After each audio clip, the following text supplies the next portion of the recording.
दोस्तों, सबसे पहले नंबर पे आता है लोहे के स्तंभ में जंग ना लगना। दिल्ली के कुतुब मीनार के पास दी आयरन पिलर ऑफ दिल्ली नाम का एक प्राचीन लौह स्तंभ मौजूद है, जिसकी लंबाई 21 फुट 8 इंच, चौड़ाई 16 इंच है और वजन 6 टन है। माना जाता है यह स्तंभ लगभग 1600 साल पुराना है और इसका निर्माण 5वीं सदी में चंद्रगुप्त विक्रमादित्य ने करवाया था, जो विष्णु भगवान के मंदिर के सामने हुआ करता था। लेकिन 13वीं सदी में कुतुबुद्दीन ऐबक ने मंदिर को नष्ट करके कुतुब मीनार का निर्माण करवाया, लेकिन स्तंभ को नष्ट नहीं किया। आज के समय में दिल्ली के इस लौह स्तंभ के बनावट ने विशेषज्ञों को भी अभी तक हैरान करके रखा है, क्योंकि यह 1600 सालों से खुले आसमान में मौजूद है और इतने सालों से बारिश और नमी को झेलता आ रहा है, लेकिन फिर भी इस स्तंभ में थोड़ी भी जंग नहीं लगी है। विशेषज्ञ कई सालों से इस स्तंभ में जंग ना लगने के कारण का पता लगाने की कोशिश करते आ रहे हैं, ताकि भविष्य में ऐसा लोहा तैयार किया जा सके जिसमें जंग ना लगे, लेकिन विशेषज्ञ इसमें आज तक सफल नहीं हो पाए हैं और इस लोहे के स्तंभ में जंग ना लगने का कारण अभी भी रहस्य ही बना हुआ है। दोस्तों, दूसरे नंबर पे आता है ताजमहल का रहस्य। दुनिया के 7 अजूबों में से एक और भारत की सबसे बड़ी शान ताजमहल अपने अंदर बहुत से रहस्यों को लिए बैठा है, जिनमें से एक रहस्य है ताजमहल के नीचे का कमरा। यह कमरा मुगलों के समय से बंद है और इसे ईंटों से चुनवा कर बंद कर दिया गया है। इसके पीछे बहुत सी कहानियां हैं, जैसे कि कुछ लोगों का मानना है कि शाहजहां की सबसे मनपसंद पत्नी मुमताज़ जब 14वें बच्चे को जन्म देने के दौरान मर गई थी, तो उनकी कब्र को ताजमहल के नीचे ही दफना दिया गया था और उसके बाद उसे हमेशा के लिए बंद कर दिया गया था। और कुछ लोगों का मानना है कि ताजमहल असल में मुस्लिमों का नहीं बल्कि हिंदुओं का मंदिर था और इसके नीचे भगवान शिव जी का मंदिर मौजूद है, जबकि कुछ लोग मानते हैं इसके नीचे खजाना है। लेकिन ये सभी सिर्फ अनुमान ही है। असल में किसी को नहीं पता कि ताजमहल के नीचे ऐसा क्या था कि इसे हमेशा के लिए बंद करना पड़ा। दोस्तों, तीसरे नंबर पे आता है यूएफओ दिखने का रहस्य। कोंगका ला पास जो लद्दाख में मौजूद है, लेकिन चीन भी इस जगह पर हक जताता है और उनके अनुसार यह तिब्बत में मौजूद है। भारत चीन के इस विवाद के कारण इस जगह पर कोई भी नहीं जाता, लेकिन दूर से दोनों देशों के सैनिक इस जगह पर नज़र बनाए रखते हैं। कोंगका ला पास का रहस्य यह है कि बहुत से स्थानीय लोगों और सैनिकों ने इस जगह पर कुछ रोशनी और अजीब सी चीज़ उड़ते हुए देखा है, जिससे कि एलियन का यूएफओ माना जाता है। कहा जाता है कि इस जगह पर किसी भी इंसान और जानवर के ना जाने के कारण एलियंस ने इस जगह को अपना बेस बनाया है।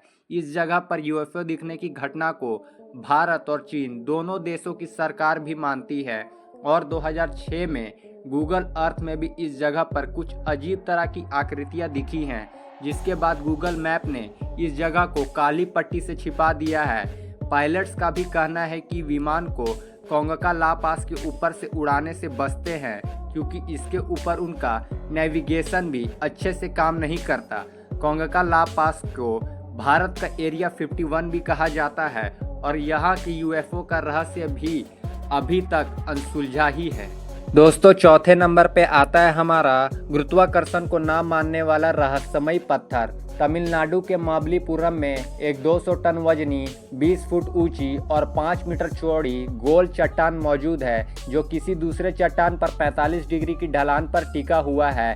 हैरान करने वाली बात यह है कि ऐसी ढलान पर मौजूद होने के कारण देखने में लगती है कि यह किसी भी समय नीचे खिसक सकती है, लेकिन इतने सालों तक भूकंप और आंधी की मार पड़ने के बाद भी ये नीचे नहीं गिरी है। ऐसे में विज्ञान के सामने ये रहस्य बना हुआ है कि इतना बड़ा पत्थर यहाँ पर किसने लाकर रखा होगा, और अगर यह खुद कहीं से लुढ़क कर आया होगा तो ऐसी ढलान पर आकर कैसे रुक गया। कहानी है कि 1908 में ब्रिटिश राज में मद्रास के गवर्नर आर्थर लेवेली को डर था कि यह पत्थर अचानक गिरकर किसी की जान ले ले, इसलिए उन्होंने 7 हाथी लगाकर इस पत्थर को गिराने की कोशिश की थी, लेकिन बहुत कोशिश करने के बाद भी वे इसे हिला नहीं पाए, इसलिए उन्होंने इसे ऐसे ही छोड़ दिया। आज के समय में यह एक प्रमुख पर्यटन स्थल बना हुआ है, जहां हर साल बहुत से लोग घूमने आते हैं और इसके नीचे आराम करते हैं। कोई इसे धक्का देने की कोशिश करता है, लेकिन किसी पर कोई पाबंदी नहीं है और यह पत्थर आज भी वैसा ही बना हुआ है। इस पत्थर को आज कृष्णा बटर बॉल नाम दिया गया है, क्योंकि लोगों का मानना है कि भगवान श्री कृष्ण जिन्हें मक्खन बहुत पसंद था, लेकिन एक बार माखन खाते हुए उनके हाथों में माखन इस पर गिर गया और समय के साथ सूखकर चट्टान का रूप ले लिया। दोस्तों 5वें नंबर पे आता है हमारा कभी ना खुलने वाला गुप्त दरवाजा। परवाभस्वामी मंदिर भगवान विष्णु जी का मंदिर है, जो कि केरल के तिरुवनंतपुरम में स्थित है। यह मंदिर 16वीं शताब्दी में त्रावणकोर के शाही परिवार ने बनाया था। इस मंदिर की खास बात इसके 6 गुप्त दरवाजे हैं, जो कि कई दशकों से बंद पड़े थे, पर उच्च न्यायालय के आदेश के बाद 5 दरवाजों को खोल लिया गया, जिनमें से 2 लाख करोड़ रुपए की संपत्ति मिली थी, जिनमें सोने और बाकी कीमती गहने शामिल थे। इसके बाद सभी लोग छठे दरवाजे के अंदर का खजाना देखने के लिए बेताब थे, क्योंकि यह दरवाज़ा सबसे खास था, जिसे सबसे खास तरीके से बंद किया गया था। लेकिन वे सब छठे दरवाजे को खोलने में कामयाब नहीं हो पाए, क्योंकि इस दरवाजे में बाकी दरवाजों की तरह कोई ताला नहीं था, पर सामने 2 बड़े कोबरा सांपों की आकृति बनी हुई है। इस दरवाजे के पीछे का राज अभी भी रहस्य बना हुआ है। इसे भरत लोकन कलरा ताखाना बी का नाम दिया गया है। इस ताखाने के दरवाजे को पवित्र माना जाता है और माना जाता है कि इसे किसी मंत्रों से बंद किया गया है और मंत्रों से ही खोला भी जा सकता है। इसके बावजूद जिसने भी इस दरवाजे को जबरदस्ती खोलने की कोशिश की है, उनके साथ बहुत बुरी घटनाएं हुई हैं और किसी को की मौत भी हो गई है। इस दरवाजे के पीछे से पानी की लहरों की आवाज़ें आती हैं और कहते हैं अगर ये दरवाज़ा खोल दिया तो बाढ़ या सुनामी जैसी बड़ी आपदा आ सकती है। और कुछ कहते हैं कि इसमें ऐसे ऐसे खजाने हो सकते हैं जो इंसानों ने देखे भी ना हो। हालांकि इस दरवाजे के साथ ऐसे बहुत से अलग अलग तथ्य जुड़े हैं, पर असल में इसके पीछे क्या है किसी को भी नहीं पता है। लेकिन इस दरवाजे को पवित्र और श्रापित माना जाता है, जिनको खोलने के प्रयास में बहुत से लोगों के साथ बहुत बुरा हुआ है और इन्हीं सब घटनाओं की वजह से सरकार ने भी इस दरवाजे को खोलने की कोशिश पर रोक लगा दी है। दोस्तों 6वें नंबर पे आता है हमारा गर्मियों में भी ठंडा रहने वाला शिव मंदिर। उड़ीसा में तितलागढ़ के कुम्हाड़ा पहाड़ी में भगवान शिव का रहस्यमय मंदिर मौजूद है और इस मंदिर की खास बात यह है कि बाहर चाहे जितनी भी गर्मी हो, यह मंदिर हमेशा अंदर से ठंडा ही रहता है। कहा जाता है कि बाहर का तापमान जितना ज़्यादा बढ़ता है, मंदिर के अंदर का तापमान उतना ही कम होता जाता है। तितलागढ़ पहाड़ियों में बसे होने के कारण उड़ीसा की सबसे गर्म जगह है। यहाँ का तापमान 50 सेल्सियस तक चला जाता है, लेकिन मंदिर के अंदर का तापमान 10 सेल्सियस तक ही रहता है और ज़्यादा देर मंदिर के अंदर बैठने से ठंड की वजह से कंबल ओढ़ना पड़ता है। मंदिर के अंदर इतनी ठंड क्यों पड़ती है, इसका साफ पता वैज्ञानिक भी नहीं लगा पाए हैं, लेकिन अनुमान लगाया जाता है कि मंदिर में मौजूद भगवान शिव और माता पार्वती की मूर्तियों से ठंडी हवा निकलती है, जिससे पूरा मंदिर ठंडा रहता है। दोस्तों 7वें नंबर पे आता है 40 सालों तक बिना खाना खाए जीवित रहना। भारत साधु संतों की भूमि है, जहाँ पर बहुत से साधु संतों ने जन्म लिया है, लेकिन प्रहर जानी ऐसे साधु थे जिन्होंने पूरी दुनिया का ध्यान अपनी ओर खींचा था। इनका दावा था कि इन्होंने 40 सालों से कुछ भी नहीं खाया पिया है और वे माता अम्बा के भक्त हैं, जो उन्हें बिना कुछ खाए पिए जिंदा रहने की शक्ति देती है। उनके इस दावे ने बहुत से एक्सपर्ट और वैज्ञानिक का ध्यान अपनी ओर खींचा है और 2003 में स्टेलिंग हॉस्पिटल्स में न्यूरोलॉजिस्ट सुधीर शाह और उनकी टीम ने जॉनी के दावे का पता लगाने के लिए 10 दिनों तक उनकी जांच की, जिसमें जॉनी को एक बंद कमरे में सीसीटीवी की निगरानी में रखा गया, जहां उन्हें खाना और पानी कुछ भी नहीं दिया जाता है और पानी का इस्तेमाल वे सिर्फ नहाने के समय ही करते थे। इन 10 दिनों में उन्होंने पेशाब व मल भी नहीं किया। 10 दिनों की जांच पूरी होने के बाद डॉक्टर्स और एक्सपर्ट्स भी हैरान रह गए, क्योंकि जॉनी का सिर्फ हल्का सा वजन ही घटा था, लेकिन उनका शरीर पूरी तरह स्वस्थ था। इस टेस्ट के बाद उनकी चर्चा पूरी दुनिया में होने लगी। 2006 में डिस्कवरी ने उनके ऊपर the boy with divine powers नाम की डॉक्यूमेंट्री भी निकाली और कुछ समय बाद ऑस्ट्रेलिया ने भी उन पर एम आफरंगवार डैश लीज नाम की डॉक्यूमेंट्री निकाली। 2010 में सुधीर शाह और अन्य 35 लोगों की टीम ने जॉनी पर फिर से 15 दिनों तक बंद कमरे में उन्हें बिना खाना पीना दिए रिसर्च की। इस बार भी जॉनी सफल रहे। 2020 में 91 वर्ष की उम्र पहाड़ जॉनी की मृत्यु हो गई, लेकिन वे अपने जीवन के ऐसे राज दुनिया को देकर चले गए जिन्होंने डॉक्टर्स, वैज्ञानिक और लोगों को हैरान कर दिया था, और उनके इन रहस्यों को कोई नहीं सुलझा पाया। दोस्तों 8वें नंबर पे आता है जिंदा लाश। हिमाचल प्रदेश के लाहौल स्पीति में जीव नाम का एक गांव है, जहां पर संगा टेंजिन नाम के एक भिक्षु की मम्मी मौजूद है, जो भारत का इकलौता प्राकृतिक मम्मी है। यानी इसे बाकी मम्मियों की तरह मरने के बाद सुरक्षित नहीं किया गया, बल्कि इसे मरने से पहले ही किसी लेप या बूटी की मदद से सुरक्षित कर लिया गया था। संगा टेंजिन का ध्यान करते हुए ही मौत हो गई थी, और यह बैठे हुए अवस्था में दुनिया की इकलौती मम्मी माना जाता है। तेंजिन की मौत 550 साल पहले हुई थी, और उन्होंने मरने से पहले ही कुछ खास जड़ी खाकर या लेप लगाकर अपने शरीर को इस प्रकार बना लिया था कि मरने के बाद भी उनका शरीर बिना किसी कब्र में डाले सुरक्षित रहे। इस मम्मी की खोज 1975 में हुई थी, लेकिन भूकंप आने के बाद ये जमीन में खो गई थी। लेकिन 2004 में IDBB के सड़क निर्माण के खुदाई के दौरान इसे दोबारा से खोजा गया, जो इतने सालों तक जमीन में दबे रहने के बावजूद भी बिल्कुल सुरक्षित था।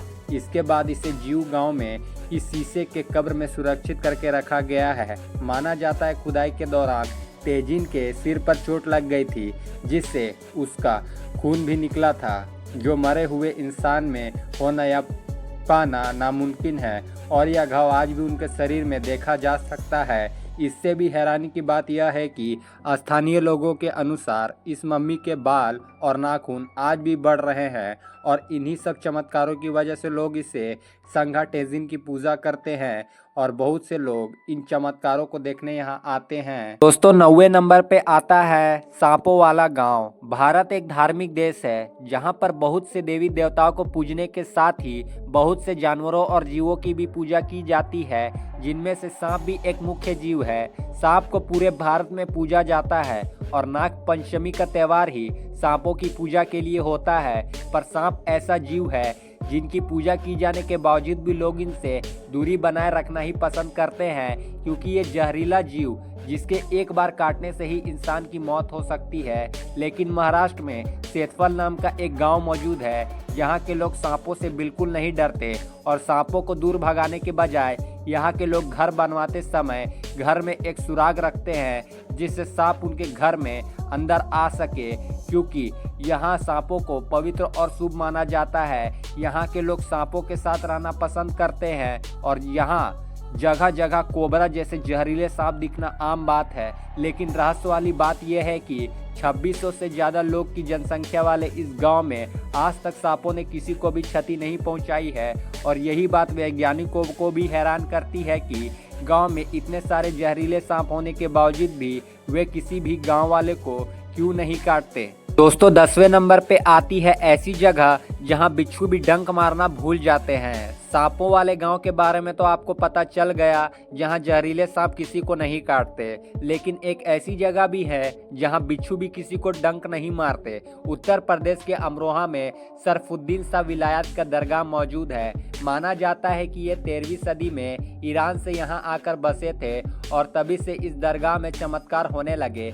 आज के समय में भी दरगाह के परिसर में बहुत से बिच्छू पाए जाते हैं, लेकिन लोगों के हाथ में लेने पर भी ये उन्हें काटते नहीं हैं। इस चमत्कार को सुनकर देश विदेश से बहुत से लोग अपने साथ जहरीले बिच्छू को बंद करके लाते हैं, और दरगाह के अंदर आकर बिच्छू को हाथ में पकड़ते हैं, लेकिन दरगाह में आते ही बिच्छू जैसे डंक मारना भूल जाते हैं।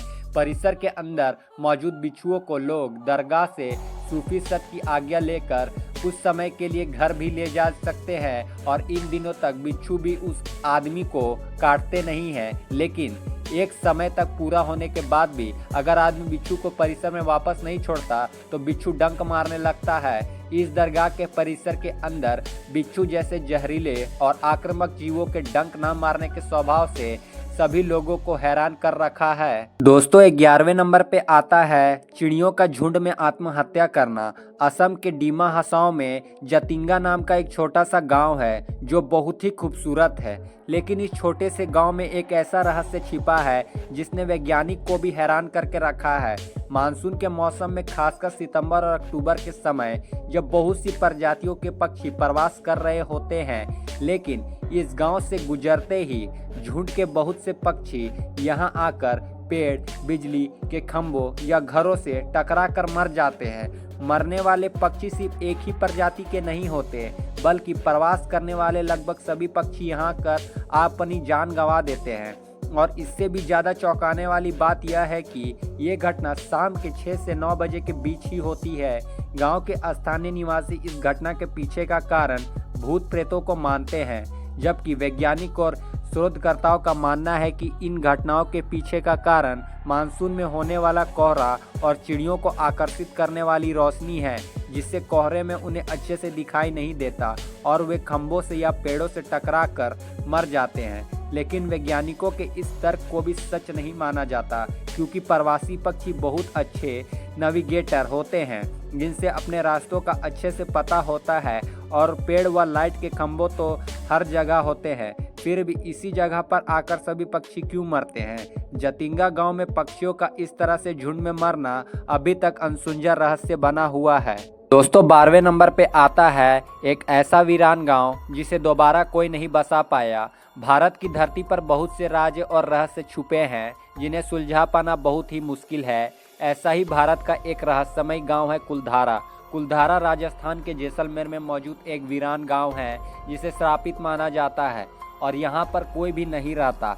लेकिन माना जाता है कि आज से 300 साल पहले ये गांव ऐसा नहीं था, बल्कि यह एक खुशहाल गांव था। उस समय पाली वाली ब्राह्मणों का गांव हुआ करता था और गांव की जनसंख्या 5000 के करीब थी। लेकिन एक बार राज्य के कुर दिमाम सलीम सिंह की गंदी नज़र गांव की एक सुंदर लड़की पर पड़ी और वह उसे किसी भी तरह से पाना चाहता था। इसलिए उसने गांव वालों को धमकी दी थी कि उस लड़की को उसके हवाले कर दे, वरना वह गांव पर हमला कर देगा और लड़की को जबरदस्ती लेकर जाएगा। लेकिन एक रात कुलधारा के साथ आसपास के 83 गांव वालों ने एक मंदिर में सभा बिठाई और लड़की के सम्मान को बचाने के लिए गांव छोड़ने का निश्चय किया और उसी रात वे गांव को छोड़ के चले गए। लेकिन माना जाता है कि जाते हुए उन्होंने गांव को श्राप दे दिया कि अब कुलधारा गांव में दोबारा कोई नहीं बस पाएगा, और तभी से आज तक यह गांव खाली पड़ा हुआ है, जबकि बाकी के 83 गांवों में दोबारा से लोग रहने लगे हैं। आज के समय में कुलधारा गांव की देखरेख सरकार करती है और दिन में लोग टिकट लेकर इस गांव में घूमने जा सकते हैं, लेकिन रात के समय किसी को अंदर जाने ही नहीं दिया जाता, क्योंकि इस गांव को श्रापित और भूतिया माना जाता है। दोस्तों 13वें नंबर पे आता है कोडनीही जुड़वा लोगों का गांव। केरल के मलप्पुरम जिले में कोडनीही नाम का एक गांव मौजूद है जिसे जुड़वा बच्चों का गांव भी कहा जाता है, क्योंकि इस गांव में 2000 के करीब लोग रहते हैं, जिसमें से 400 के लगभग जुड़वा हैं और ये संख्या हर साल बढ़ती जा रही है। दुनिया में हर 100 बच्चों में 4 जुड़वा पैदा होते हैं, लेकिन इस गांव में हर 100 बच्चों में 45 बच्चे जुड़वा पैदा होते हैं और जुड़वा बच्चों का ये औसत एशिया में सबसे ज़्यादा है। जुड़वा बच्चे के इस गांव के रहस्य को सुलझाने के लिए दुनिया के बहुत से शोधकर्ता इस गांव में आए और लोगों का डीएनए टेस्ट किया, लेकिन वे इतने सारे जुड़वा बच्चे होने का साफ कारण पता नहीं लगा पाए। शोधकर्ताओं का कहना है कि जुड़वा बच्चे होने का कारण गांव की हवा, आहार, पानी और कुछ अज्ञात तत्व हो सकता है, लेकिन इस रहस्य का स्पष्ट तौर पर पता नहीं लगा जा पाया है। दोस्तों 14वें नंबर पे आता है सबसे रहस्यमय चमत्कारी मंदिर। भारत के अधिकतर अनसुलझे रहस्य भारत के मंदिरों से ही जुड़े हैं, जहां हर दिन नए नए चमत्कार होते रहते हैं, और उन्हीं चमत्कारी मंदिरों में से एक है उड़ीसा के पुरी में स्थित जगन्नाथ मंदिर, जो भगवान विष्णु जी को समर्पित है। जगन्नाथ जी का मंदिर समुद्र के पास मौजूद है, इसलिए मंदिर के बाहर समुद्र के लहरों की आवाज़ें सुनाई देती है, लेकिन मंदिर के अंदर प्रवेश करने के लिए एक सिंह द्वार मौजूद है जिसके अंदर एक कदम आते ही समुद्र के लहरों की आवाज़ बंद हो जाती है और बाहर निकलते ही आवाज़ फिर से आने लगती है। मंदिर के ऊपर एक ध्वजा लगी है जिसे रोज बदला जाता है और ये ध्वजा प्रकृति के नियमों को तोड़ते हुए हवा के विपरीत दिशा में लहराती है। ध्वजा के नीचे एक चक्र मौजूद है जिसे भगवान विष्णु का सुदर्शन चक्र माना जाता है और इसे कुछ इस तरह से बनाया गया है कि इसे मंदिर के किसी भी कोने से देखने पर यह अपनी तरफ घुमा हुआ ही दिखता है। प्रकृति का नियम है कि जिस भी चीज़ पर रोशनी पड़ती है उसकी परछाई बनती है, लेकिन इस मंदिर की कोई परछाई नहीं बनती। इन सभी घटनाओं के पीछे विज्ञान का मानना है कि मंदिर के निर्माण में कोई खास अज्ञात शैली का प्रयोग किया गया है जिसे विज्ञान स्पष्ट नहीं कर पाया है, जबकि भक्त इससे भगवान का चमत्कार मानते हैं। इस मंदिर का एक और रहस्य यह भी है कि इस मंदिर के ऊपर से कभी भी कोई पक्षी या हवाई जहाज नहीं उड़ता और इस मंदिर की रसोई दुनिया के सबसे बड़ी रसोइयों में से एक है, जहां प्रतिदिन हजारों लाखों लोग खाना खाते हैं। लेकिन रसोई का रहस्य ये है कि यहाँ जगन्नाथ जी का प्रसाद 7 बर्तनों में तैयार किया जाता है जिन्हें एक के ऊपर एक रखा जाता है, लेकिन सबसे ऊपर वाले बर्तन का प्रसाद सबसे पहले पकता है और सबसे नीचे के बर्तन का प्रसाद सबसे अंतिम में। जगन्नाथपुरी जी के इन सभी रहस्यों को भक्त तो भगवान का चमत्कार मानते हैं, जबकि विज्ञान के लिए ये सभी रहस्य अनसुलझाई है और वे इन्हें सुलझाने की कोशिश में लगे हैं। दोस्तों, 15वें और आखिरी नंबर पे आता है रामेश्वरम के तैरते पत्थर। भारत में रामायण तो लगभग सबने सुना होगा और उन्हें राम सेतु के बारे में भी पता होगा, जो एक ऐसा सेतु था जिसे भगवान श्री राम और वानर सेना ने रामेश्वरम से लंका तक जाने के लिए तैरते पत्थरों से बनाया था। हैरानी की बात यह है कि आज भी वह सेतु मौजूद है और रामेश्वरम के तटों में ऐसे पत्थर मिलते हैं जो पानी में तैरते हैं। भक्तों का मानना है कि ये श्री राम के समय के सेतु में इस्तेमाल किए गए पत्थर हैं, लेकिन विज्ञान रामायण और राम सेतु को पूरी तरह से नकारता है और इन तैरते पत्थरों के रहस्य को सुलझाने में लगे हैं। वैज्ञानिकों के अनुसार ये पुमिस स्टोन हैं जो ज्वालामुखी के फटने के बाद बनते हैं। जलने के कारण अंदर से खोखले हो जाते हैं जिससे ये पानी में तैर सकते हैं, लेकिन वैज्ञानिक अपने स्तर पर भी पूरी तरह से स्पष्ट नहीं है क्योंकि रामेश्वरम में पाए जाने वाले पुलिस पत्थर मुकाबले पर ज़्यादा भारी हैं और इस जगह के आसपास कोई भी ज्वालामुखी नहीं है। रामेश्वरम के तैरते पत्थरों का कारण वैज्ञानिक अभी तक साफ तरीके से पता नहीं लगा पाए हैं और अभी भी इस रहस्य पर शोध जारी है। हालांकि बहुत से हिंदू लोग इसे रामायण से जोड़कर देखते हैं, पर आप लोगों को इस तैरते पत्थरों के पीछे का कारण क्या लगता है? विज्ञान या श्री राम भगवान? अपना तथ्य जरूर दें।